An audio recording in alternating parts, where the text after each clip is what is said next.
Avant de parler du livre du jour, je te laisse regarder la couverture et imaginer 5 secondes de quoi ça pourrait parler. Si tu as pensé à un livre jeunesse ou à un feel good, je suis désolée de te l'annoncer, mais tu es dans le faux.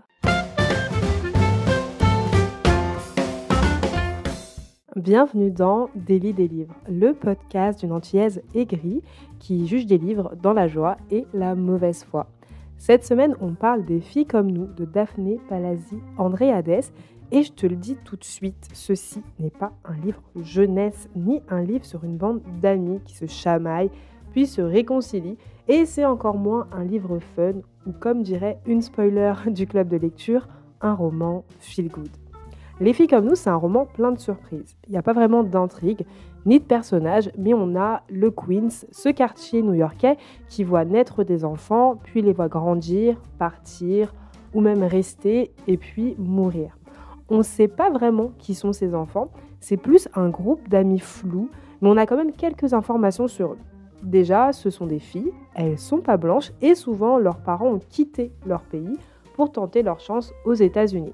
Alors toi et moi, on n'habite pas aux États-Unis, à moins que tu me fasses quelques petites cachotteries, mais si tu as grandi en banlieue ou que tu n'es pas blanc, ou peut-être même les deux, ce livre te fera réagir. Par exemple, on voit la première fois où les enfants réalisent que ne pas être blanc, ça signifie qu'ils seront souvent traités différemment. On voit aussi comment leur couleur de peau ou leur origine sociale sont synonymes de rejet et d'exclusion. Je pense notamment à l'adolescence, quand le groupe commence à dater.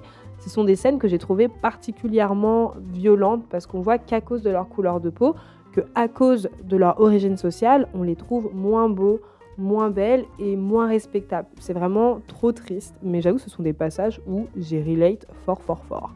Et puis après, on a tout le côté dynamique familiale qui est déjà compliqué et qui va continuer de se compliquer quand les personnages seront adultes et que leur quotidien va être totalement différent du quotidien de leurs proches et on va dire de leurs proches, c'est-à-dire la famille nucléaire. Donc c'est un roman réaliste qui est quand même pas mal badant.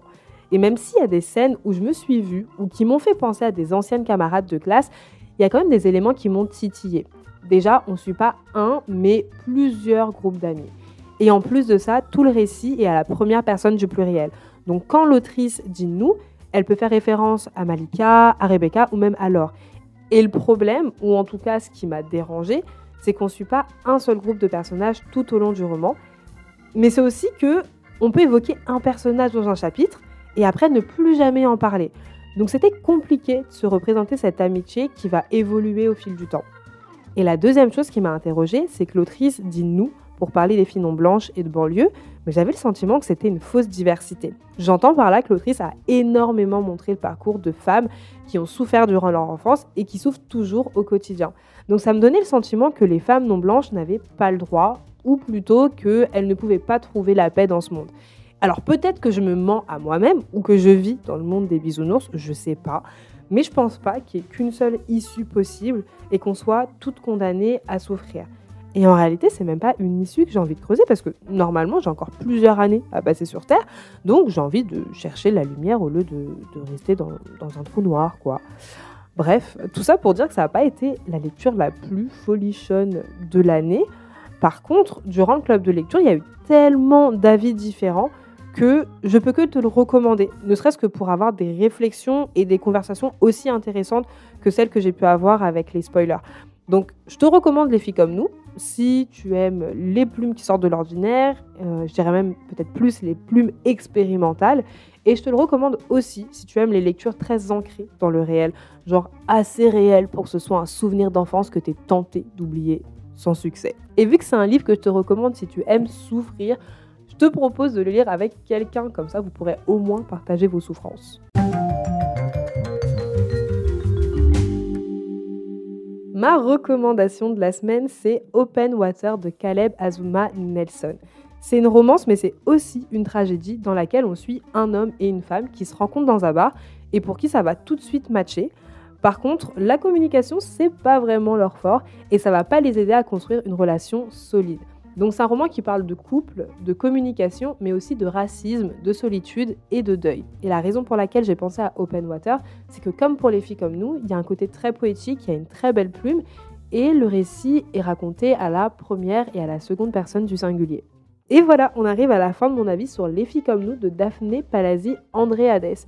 La semaine prochaine, on part en Italie pour parler d'une amitié pleine de rebondissements et qui a réussi à durer dans le temps. J'espère que mon retour t'aura permis de découvrir ta prochaine lecture ou mieux de t'éviter de perdre ton temps avec un livre qui ne te plairait pas.